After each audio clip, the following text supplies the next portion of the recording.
Hemos empezado este año 2020 con mucho ajetreo informativo.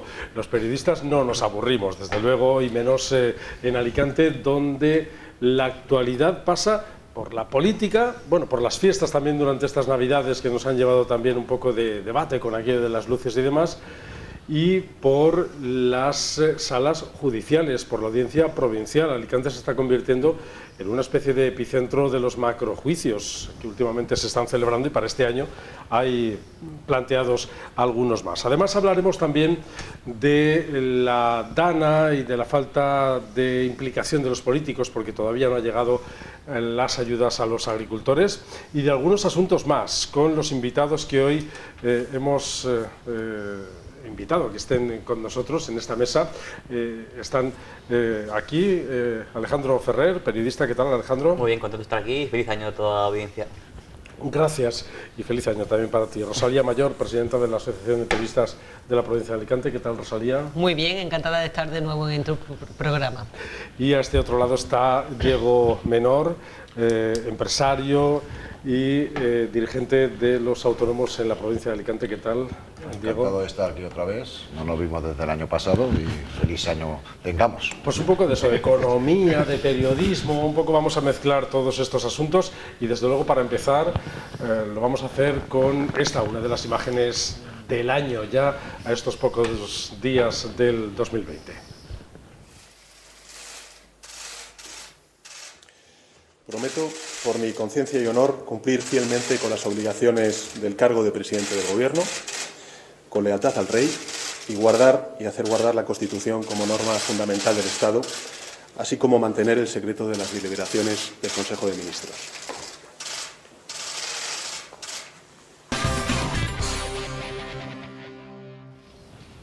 ¿Ya tenemos gobierno?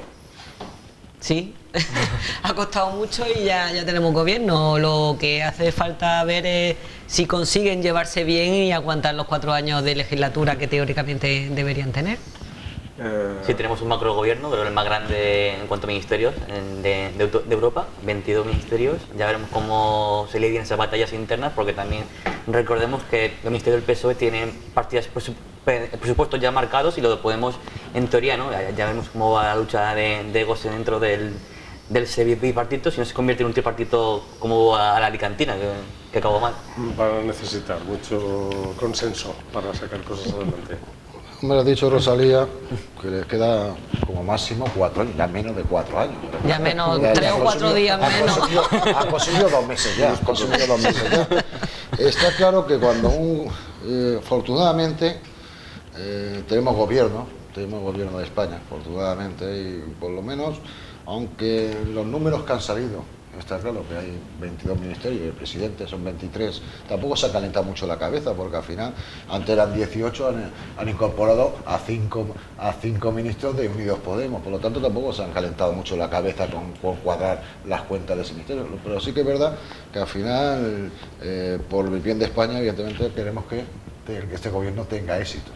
Durará, no durará por el problema territorial, pero bueno, de momento hay que darle un voto de confianza, sin menoscabo, que no nos gusta por el diverso desgajamiento de ministros para darle cobertura a esos 5 Unidos Podemos, que no sé si han entrado por la puerta grande o por la puerta pequeña. Iremos analizando y vamos a darles esos 100 días de favor, sí, efectivamente, como se hace para que se pongan en marcha. Pero en primer lugar, lo que sí que me gustaría analizar es esos primeros movimientos, y yo quería poner encima de la mesa, no sé si se están diluyendo la separación de poderes en España con esto de la propuesta de nombramiento de la que fuera ministra de Justicia como fiscal general del Estado, con esto de las ruedas de prensa sin preguntas, que insistimos una vez más, cuando tenemos periodistas encima de esta mesa.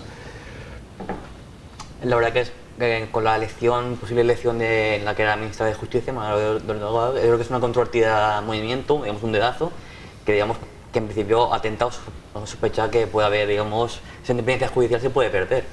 Recordemos que también estaba muy salpicada con grabación de Villarejo, Garzón, lo de, bueno, su odio, que ya no es cuestión de reproducir aquí. Y en cuestión con libertad de prensa, creo, ya has comentado lo del límite de preguntas, creo que hace hoy, después de 1 año y 1 mes, que Pedro Sánchez admite unas preguntas sin límite de preguntas. Pero es verdad que ha sido 50 minutos, 10 preguntas, y la mitad de periodistas se han quedado sin preguntar. O sea que... Bueno, Hombre, desde el punto de vista de la Asociación de Periodistas de la Provincia de Alicante, no puedo nada más que estar absolutamente en contra de esas comparecencias sin preguntas, porque al final es que es pura propaganda política. O sea, digo lo que me da la gana y se ha acabado. Y ahí se queda todo y esa es la información que vais a dar. Me parece que esa práctica debíamos de erradicarla de alguna manera. Yo soy en ese aspecto muy radical en el hecho de que los ciudadanos tienen que saber lo que pasa y no solamente lo que te diga el político, sino lo que le preocupa muchas veces a la sociedad, que no es precisamente lo que dice el político. Claro, los periodistas somos un poco la correa de transmisión entre el político y el ciudadano. Claro, y si nos cortamos esa correa de transmisión, la democracia, la información, la propaganda, ¿cómo queda todo eso? O sea, yo estaría en contra de ir a ruedas de prensa en las que no hubiera posibilidad de hacer preguntas. Porque si no, que manden una nota de prensa, como hacen muchas veces, y ya está. No tenemos que movernos, no tenemos que ir a ningún sitio y ya está. Nos mandan lo que ellos quieren y se acaba. O sea, que en eso, bueno, creo que esa práctica debía de quitarse lo antes posible. Dos aspectos. Está claro que una rueda de prensa se desvirtúa desde el punto de vista que uno no puede preguntar, por lo tanto se está ingiriendo en la libertad de prensa. No puedo preguntar a esa persona que hace una rueda de prensa. ¿Para qué vamos a una rueda de prensa si no podemos preguntar? ¿Correcto? Con arreglo al tema del nombramiento de la fiscal general del Estado, ministro de Justicia, no, a mí no me sorprende. Al final, el nombramiento de un fiscal general del Estado viene del Consejo de Ministros, por lo tanto no hay una sorpresa. ¿Que era ministro de Justicia anteriormente? Bueno, pero vamos a la historia pasada, evidentemente, el nombramiento siempre de fiscal general del Estado siempre ha sido del partido que gobierna. Al final... sí, pero esto es muy reciente, también se aplica con las escuchas de los audios con Villarejo, con Garzón, tiene un poco un currículum un poco ya, digamos, oscuro. Sí. Es decir, lo que teníamos que ver, que es legal. Hay una legalidad, puedo hacer ese nombramiento por parte del gobierno, por lo tanto... Si no hubiese ilegalidad estarían los juzgados. Nosotros estamos planteando la moralidad. Sí, la moralidad. Pero bueno, al final el fiscal general de Estado lo nombra un gobierno. Ya lo dijo Pedro Sánchez, ¿quién nombra al fiscal general? Efectivamente. No, sí, es un poco también que es una cosa sorpresiva. Por la inmediatez, es decir, cuando se filtra el nombre de la futura fiscal general del Estado, es todavía ministra en funciones. Eso es.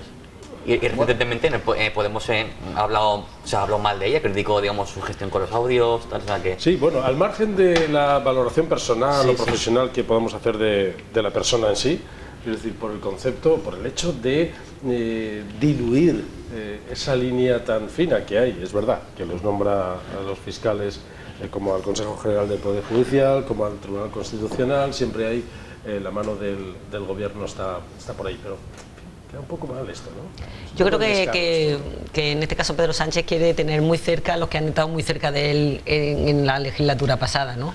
Y se ve que está muy contento con la labor de esta ex ministra como para nombrarla ahora otra vez fiscal y que esté muy cerca de él, porque es un cargo que evidentemente está muy cerca de la presidencia del gobierno.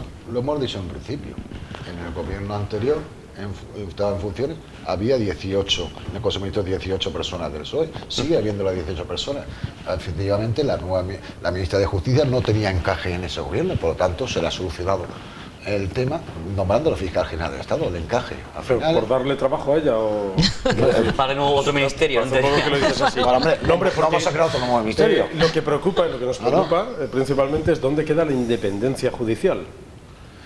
Pues mientras la carrera judicial no haya esa injerencia del gobierno de España o de los partidos políticos que nombran evidentemente con arreglo a unos ratios el Tribunal Constitucional, efectivamente eso no va a variar, evidentemente, porque al final el nombramiento viene evidentemente del gobierno o de las propias cortes, por las propias cortes de España. Por lo tanto, mientras eso no se arregle mediante una carrera judicial y realmente no va a poder ser posible. Sí, pero es verdad que ha habido fiscales generales del Estado que le han plantado cara al propio gobierno que lo ha nombrado. Sí. Es decir, no, señor, yo soy independiente, soy jurista y voy a decidir las cosas. Pero quizás las críticas que le vienen en este caso a la recién nombrada fiscal general viene por eso, porque es que se ve que no viene de una independencia, como han podido venir otros fiscales generales. Salir, como decía Alejandro, salir de una puerta a entrar en la otra de la Fiscalía General parece un poco fuerte, ¿no? Para acercar posturas con Esquerra Republicana, el independentismo catalán, porque recordemos que también con ella, bajo su ministerio, se apartó a que era, digamos, el abogado del Estado, en Mundo Val, luego posteriormente diputado de Ciudadanos, y se cambió el término de por sedición, o sea, sedición por rebelión, o sea, que luego fue clave, digamos, en el juicio del proceso. Hay un tema de independencia judicial como es apartar a la jueza Alaya de Andalucía y poner a otra jueza para que llevar los seres de Andalucía. Evidentemente ya sabéis lo que está comentando juez Alaya, evidentemente la poca independencia que tiene el Poder Judicial. Y ya que ha mencionado también el tema del periodismo, la comunicación, también recordemos que Pablo Iglesias ha colocado ya a la que era, digamos, diputada por Podemos en Alicante, al número 2, Maestra Pérez, como directora del Instituto de la Juventud. Sí, y me ha cobrado, digamos, un buen sueldo. También se ha criticado, digamos, la poca experiencia que tiene, digamos, en el sector, que como persona, nadie puede ser buena persona, pero como experiencia del sector que tiene poca y va a cobrar, digamos, un sueldo incluso superior que ministros, que los 22 ministros. Bueno, ya, en fin, veremos qué tal. Ella, por cierto, es periodista también, Teresa Pérez.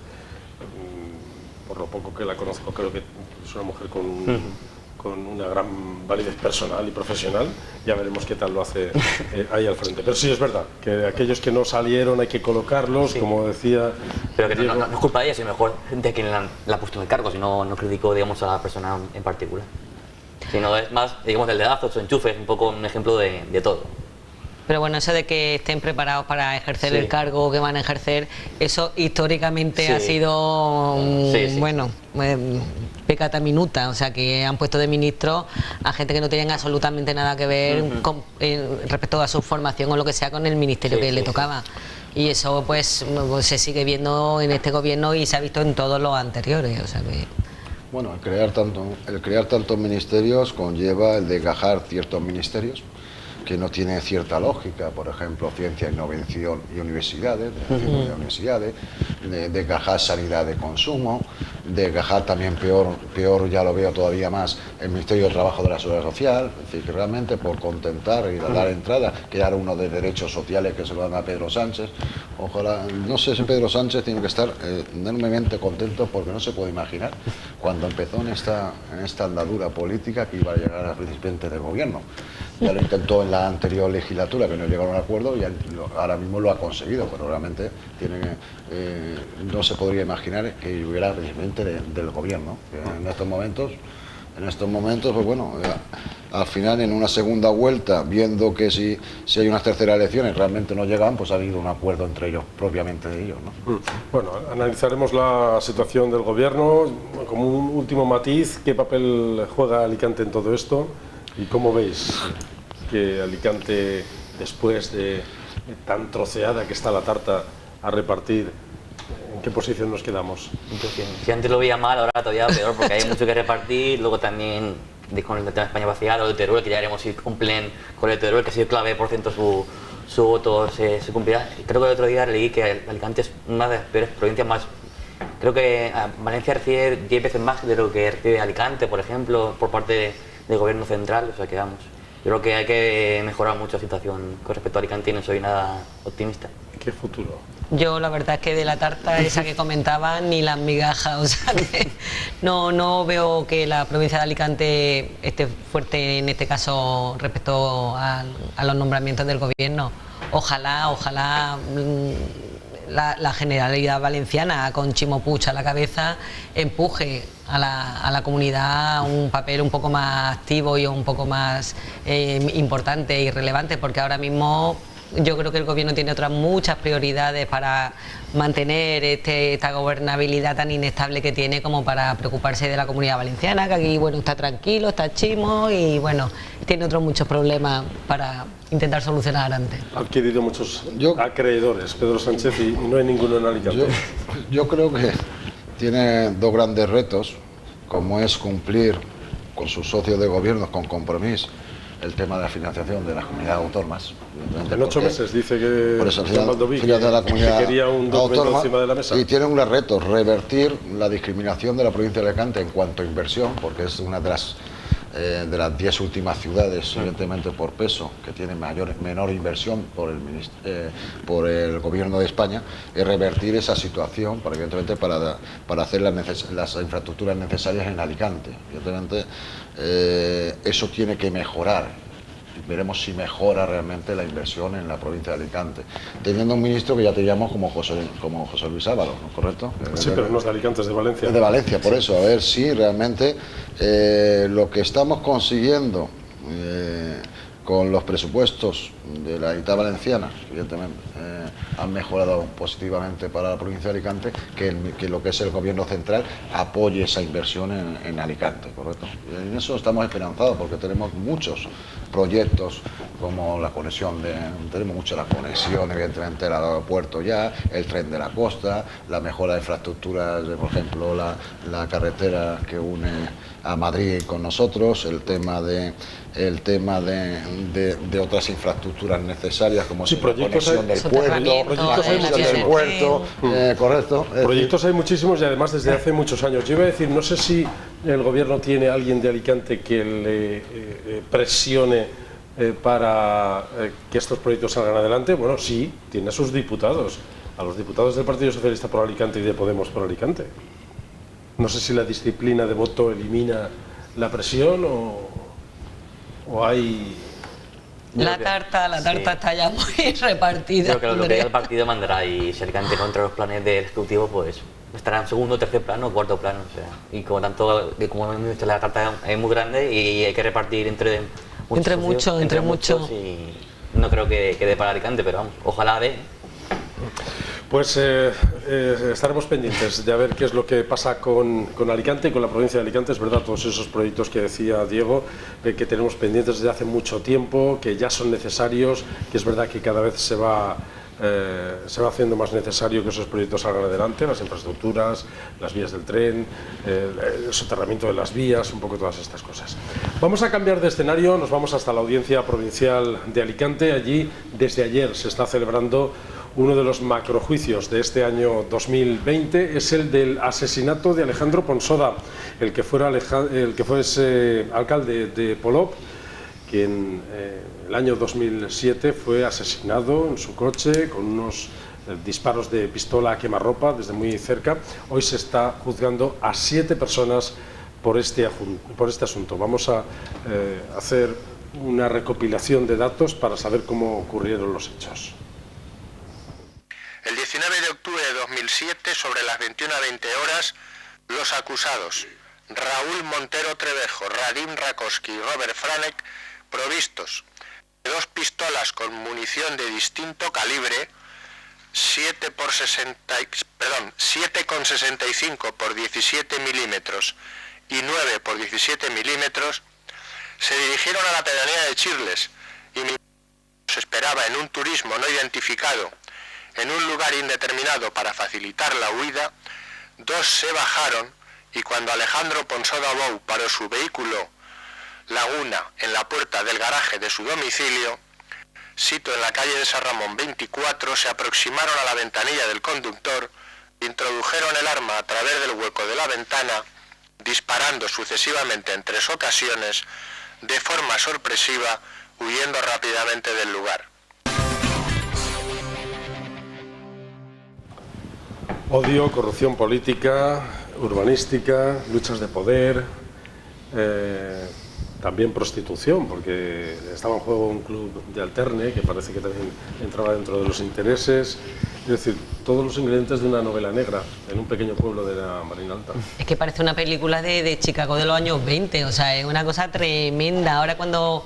Hombre, lo primero que hay que decir es que la justicia es tan lenta que casi se nos había olvidado... 12 años, mucho tiempo. Pero cuando hemos rememorado los acontecimientos y los hechos y cómo se produjo y la reunión en el Club de Alterne y todo eso, digo, bueno, si esto parece una película. La verdad es que es sorprendente que esto haya pasado aquí al lado y con esta trama tan complicada de dinero, asesinos por encargo, bueno, la verdad que es tremendo. No han aparecido las pistolas con las que supuestamente le mataron a quemarropa, como bien narraban ahí en el propio coche cuando llegaba a casa. Parece que no, que juega un papel fundamental, digamos, el testigo protegido, ¿no? Que, digamos, testigo protegido, que recordemos que es un ex sicario. Sí, que fue, tiene varios asesinatos ahí en su... Le ofrecieron dinero, eso que él lo rechazó, supuestamente. Le ofrecieron 35.000 euros y él supuestamente lo rechazó.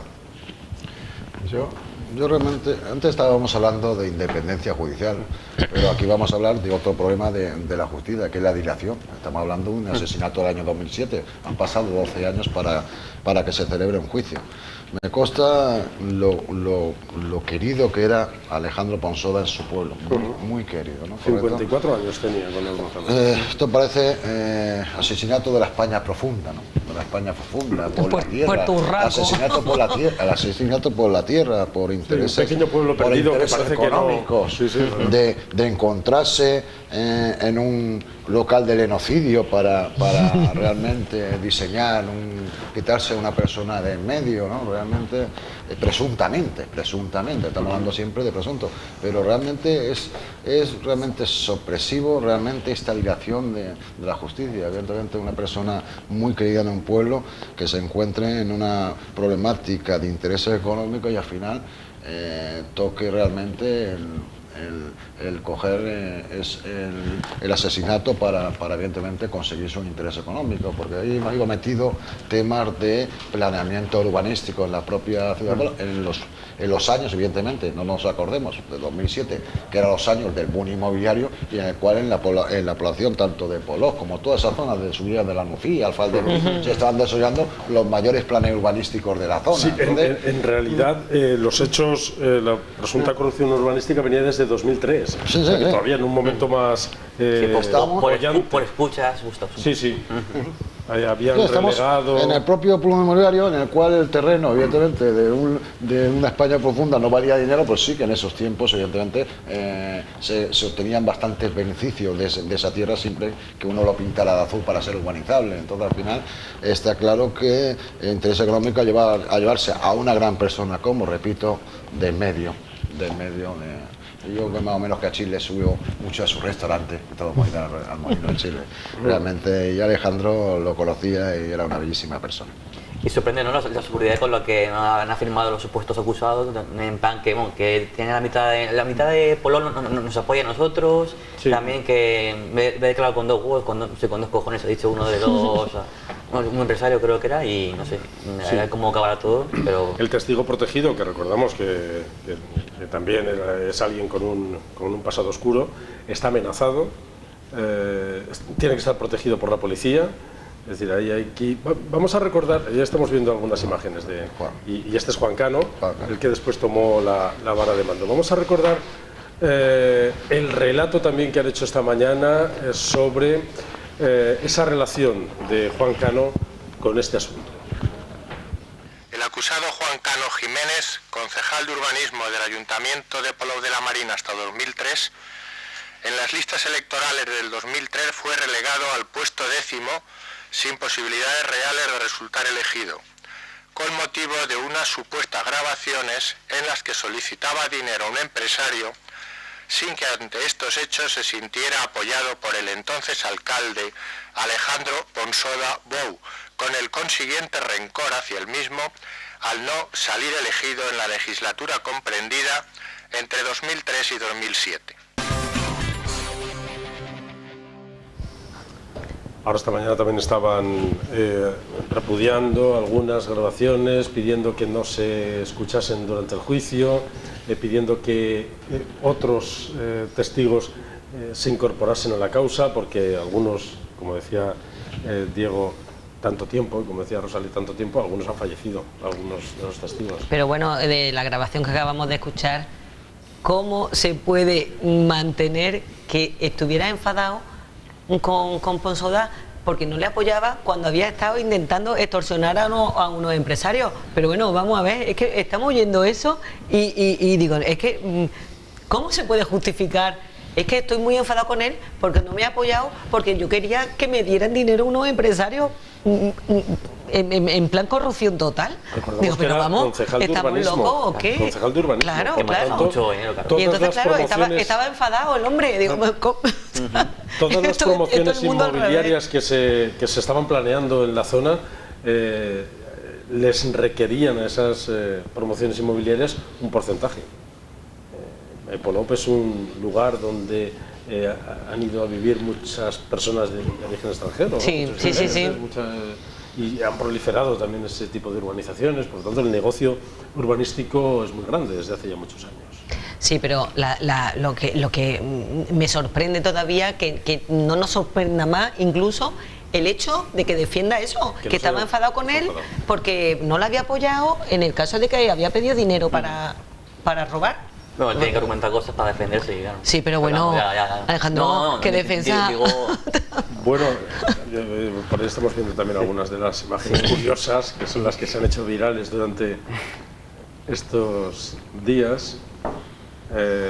Por sus formas, ¿no? Por sus formas de expresarse. Por las formas, sí. Por esas formas todavía de un pequeño pueblo de la España profunda, como decía Diego. Es que realmente está claro que presuntamente la ambición de unas personas, el verse afectados económicamente por no poder ganar evidentemente lo que ellos entendían ilegalmente, evidentemente pidiendo las comisiones, ha llevado a un asesinato de una persona que no entraba en el juego de corrupción de ciertos concejales, de cierto concejal de su ayuntamiento. Y eso es lo que es al final la conclusión de este juicio, que al final no sabe cómo saldrá, si saldrá evidentemente inocente o culpable estas personas, porque al final, después del 2012, como dices, evidentemente mucha gente se ha muerto, muchas pruebas no se encuentran, y al final no sé si ya se hace por jurado popular. Se hace por, Sí, jurado popular. Sí, Y de jurado jurado popular. popular, visto otras experiencias que tenemos últimamente, porque evidentemente no sé cómo va a salir ese jurado popular, según los indicios que puedan juzgar esas personas. Al final está claro que hay una persona que está fallecida, que no sé, que los únicos presuntos culpables están siendo juzgados, y si no son esos presuntos culpables, ya no sé cómo encontraremos a los culpables, ¿no? Entonces esa es la complicidad de la justicia, ¿no? Entonces, no sé. No, en este caso parece que el problema principal también es que hay pocas pruebas, hay indicios, sobre este testigo protegido, claro. Es palabra contra la tuya, ¿no? exactamente, que esta persona pues no es muy creíble según algunos letrados porque había tenido ya un pasado de asesinato en África, creo, y entonces pues una persona poco creíble, con lo cual difícil, igual que he comentado, que no sé si estabas tú el día que comentamos lo del caso de Sala, de Mari Carmen Sala.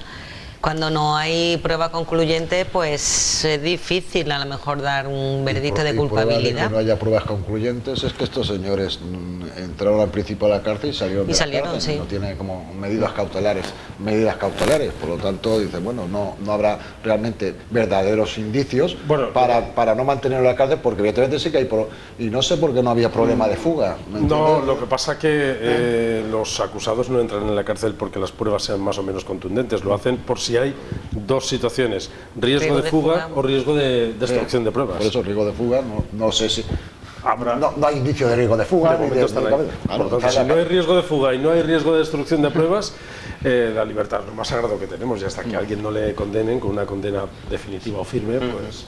Sí, pero subjetivamente riesgo de fuga es no se han fugado.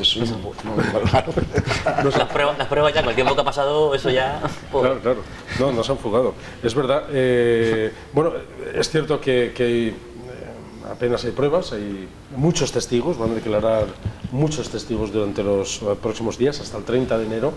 Sí, también leí que testigos que también decía como que era el concejal de urbanismo, que el alcalde que iba a durar poco, le quedan solo las navidades y luego murió, digamos, sí, hemos escuchado esta mañana durante el relato de los hechos, que ha sido bastante extenso también, las defensas han argumentado que Alejandro Ponsada tenía SIDA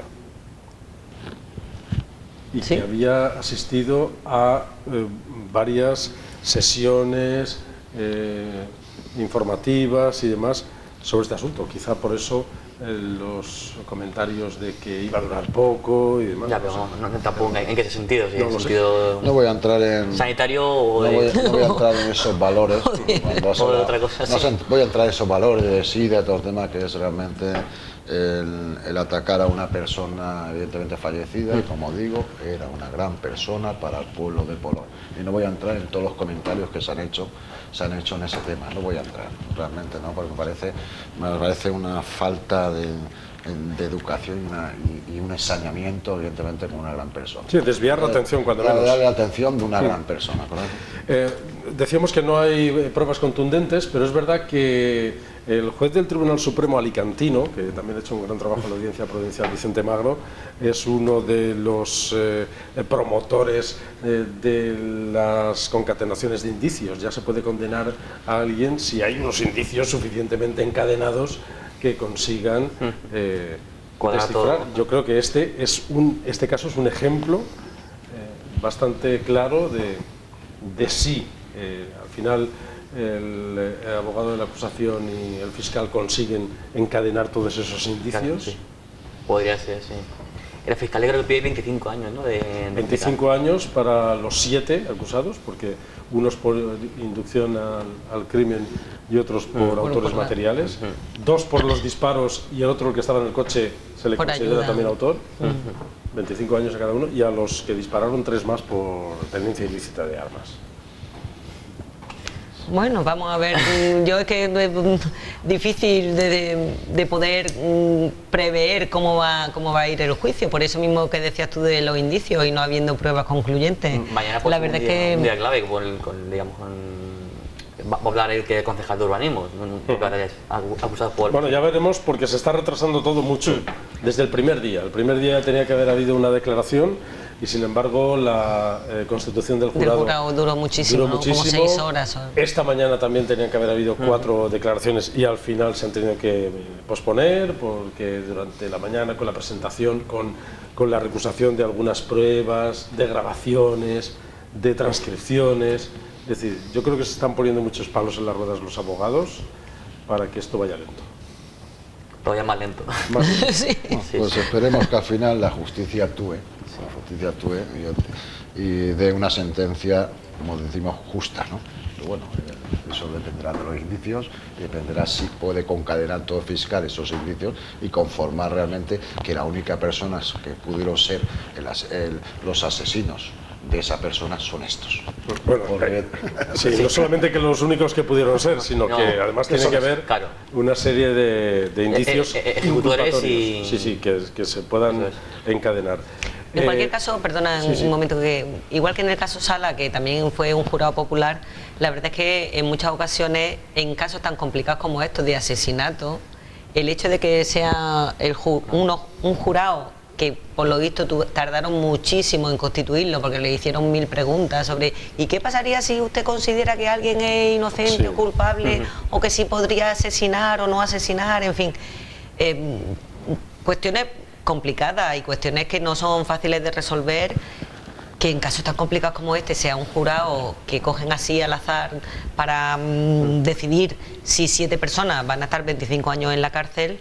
Pues hombre, no sé, la verdad es que hemos hablado antes del jurado y no sé si en estos casos la figura del jurado es la más adecuada para juzgar casos tan complicados como este. Es una asignatura pendiente lo de determinar el papel del tribunal del jurado, pero es verdad que es precisamente para este tipo de casos para los que está constituido curiosamente, el tribunal del jurado, o sea, para robos de pequeña monta no. Ya, pero es curioso, a mí me llama la atención, porque como comentábamos en otro programa, digo, yo preferiría que me jugara alguien que supiera si los indicios son verdaderos, si hay esa concatenación que comentabas tú antes de esos indicios que pudieran servir como de prueba. No sé si cualquiera de nosotros estaría preparado para hacer eso. Están machacando al jurado que se encuentra una prueba exculpatoria, esa es la que tiene, es decir, que está machacando al jurado diciendo ante la duda, el beneficio de la inocencia. Entonces es complicado, en fin, la presión al jurado ante la duda, inocencia, porque tenemos casos anteriores. Pero claro, por eso. Claro.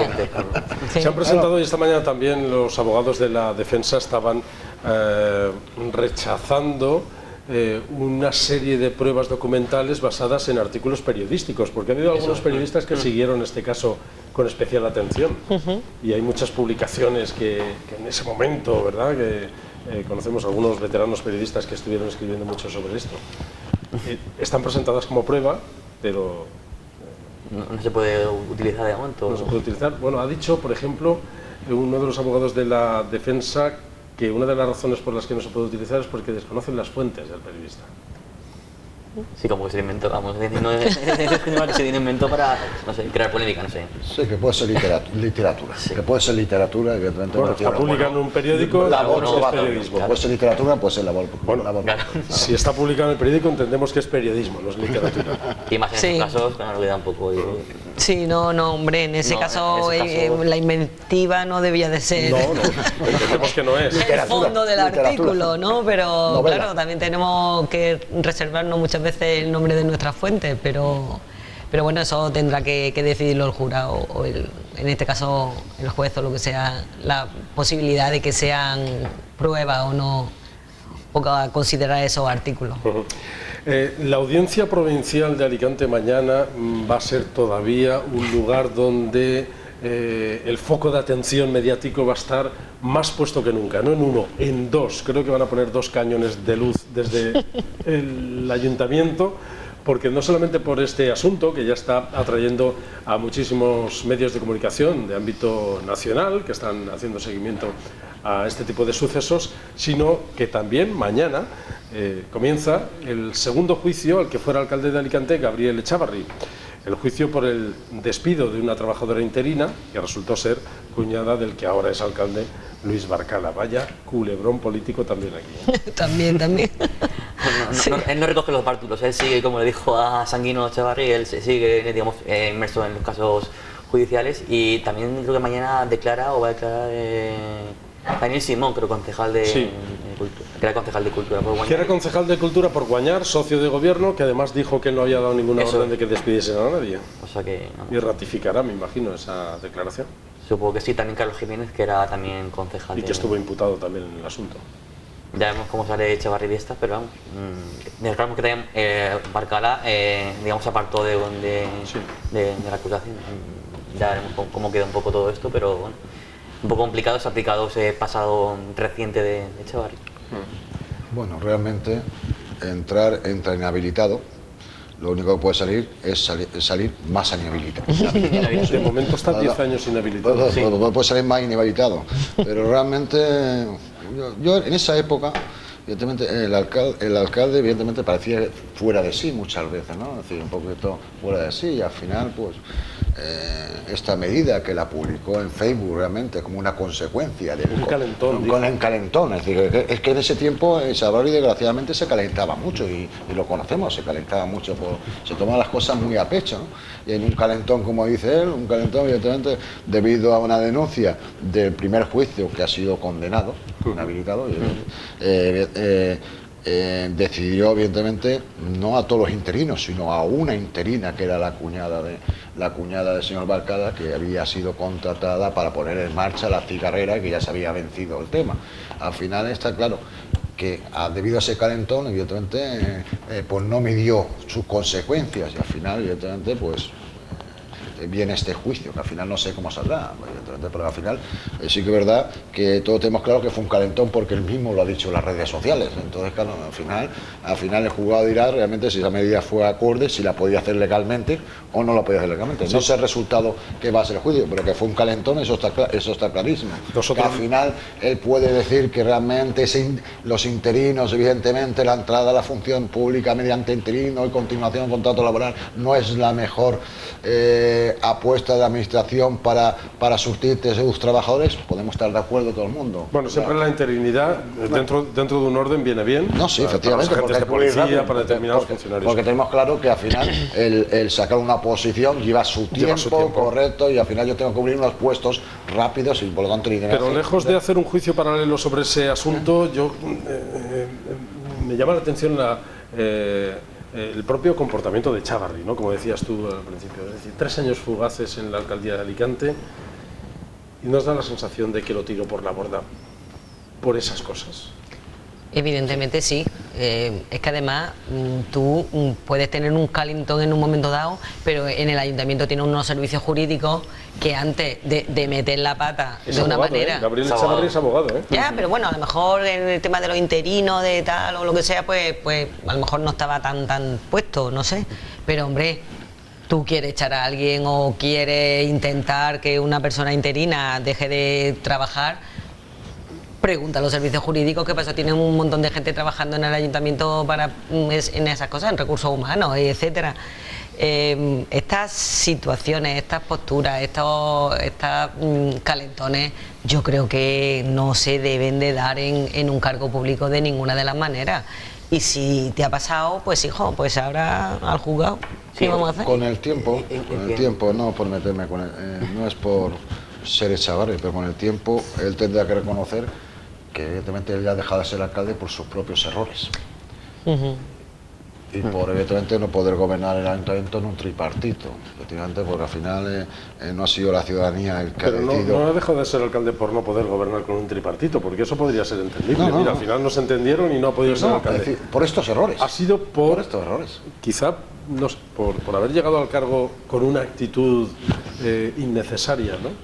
Yo lo tengo, para ese es decir, cargo. porque realmente cuando uno gobierna en consenso tiene que tener en cuenta que en un consenso tripartito tiene que tener claro que tiene que gobernar en consenso y evidentemente, y después ya le sumas estos errores. El final fue el que fue. El final fue el que fue, pero al final el que no siga siendo alcalde de Alicante, señor Echavarri, es propia culpa de él.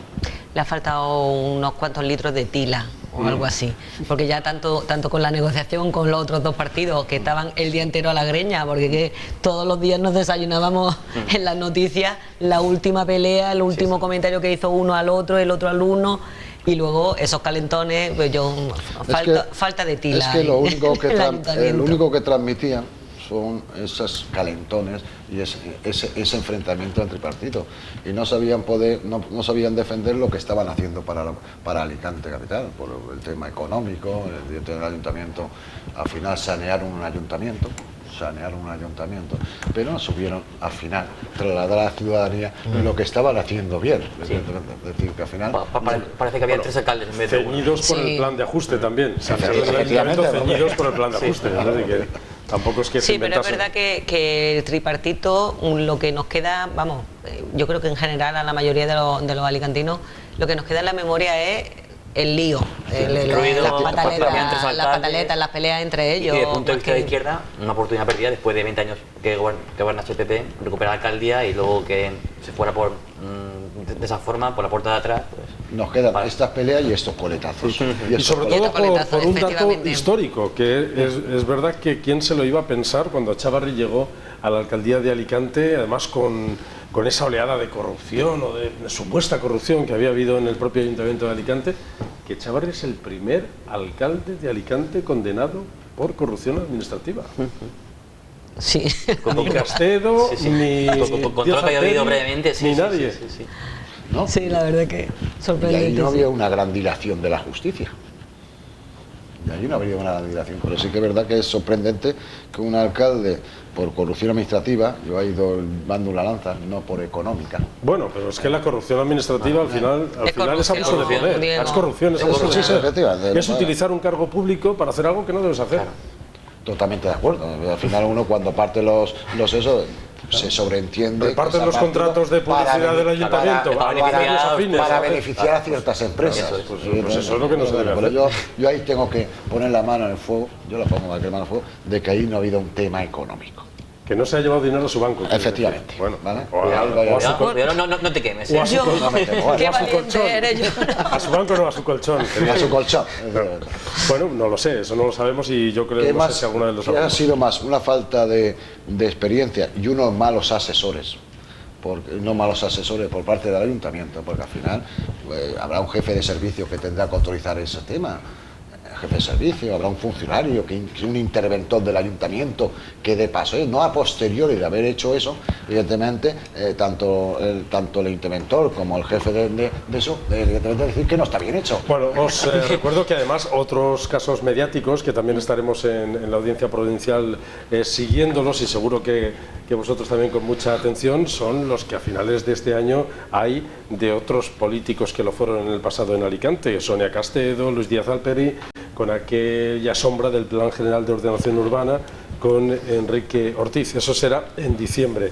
Ahora vamos a cambiar de asunto. Alicante es una provincia plural, dinámica y variopinta, y en la provincia de Alicante hay pueblos castellanoparlantes y otros valencianoparlantes. La nueva ley de plurilingüismo parece que obliga a que el próximo curso en zonas castellanoparlantes los alumnos estudien algunas asignaturas en valenciano, pese a haber pedido la exención. De esto se quejan profesores, directores de institutos, familias, y la plataforma Hablamos Español, que este próximo sábado, día 18, ha convocado una manifestación en Orihuela. Escuchamos al profesor de un instituto de Almoradí, que forma parte de esa plataforma de docentes que están pidiendo que no se aplique esta ley de plurilingüismo el próximo curso. El principal problema es que es una zona de predominio lingüístico castellano y ni los profesores ni los alumnos, la mayoría de ellos, no están capacitados pues, para seguir estas clases en valenciano, que requieren un cierto nivel. Sí que tienen conocimiento de la lengua, pero una asignatura que requiere una alta competencia, explicar el profesor en una lengua que no es la suya, realmente pues se pierden contenidos y creemos que bajarían los niveles. Por la ley de uso del año 83, el artículo 24 señala que los padres pueden pedir la exención de la enseñanza en valenciano. Se da la paradoja que podrán seguir solicitando la exención, pero tendrán materias en valenciano y en inglés.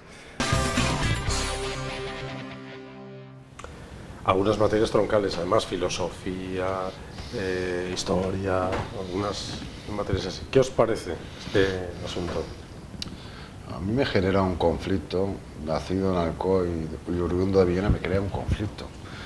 Nacido tú en Alcoy y oriundo de Villena. Me crea un conflicto por la zona valenciano parlante y la zona puramente castellana, ¿correcto? Pues imagínate yo en el de IP3.